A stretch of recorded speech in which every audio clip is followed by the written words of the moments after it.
three things. One is an interactive map that lets you see what the state's unemployment insurance office, what the maximum weekly benefit is.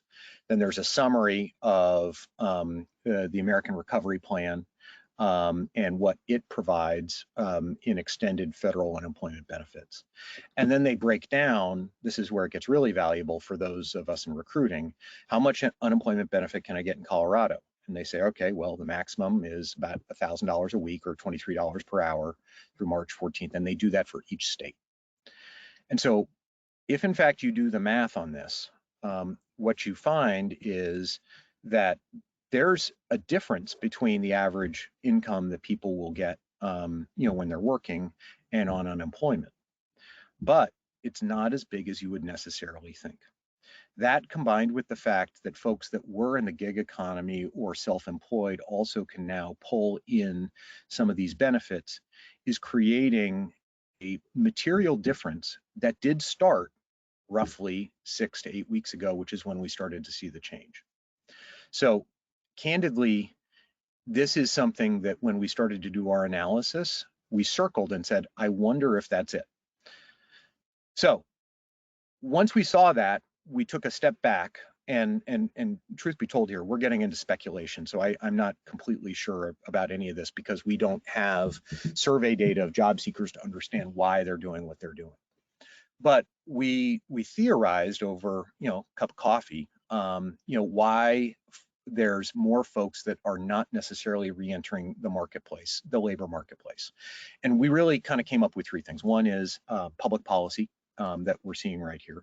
Two is folks' fear of becoming sick by re-entering the marketplace through COVID. And number three is at-home education and the need to care for kids that are in distance-based education programs. So now, oopsie, I've got the wrong site down here. I'll go fix that. I apologize. On the left-hand side, what you see here is you see the vaccines administered by week. And on the right-hand side, you see the percentage of jobs in the United States and what model of instruction that they're in. In both of these cases, what you're seeing is that vaccines are moving up and to the right. And we're also seeing the full-time in-person instruction is moving up, while full-time remote is moving down.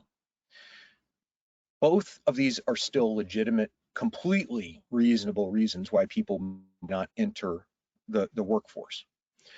But the argument I'm going to make is they're both getting better. And if we go back up here and we take a look at engagement here in terms of job search, compared to where we were before in the middle of the pandemic, things are getting better in terms of the number of kids that are at home for home education, and the impact that vaccines can have in terms of people's confidence about going back to work. And so I guess the argument that we kind of settled on is that while these are kind of real issues that are keeping people on the sidelines, if they're getting better, why are we seeing less search intent, less clicks, and less applies from job seekers? And this data probably mitigates the fact that these are the issues why it's getting worse. But the one thing that did change that time frame was the change in public policy.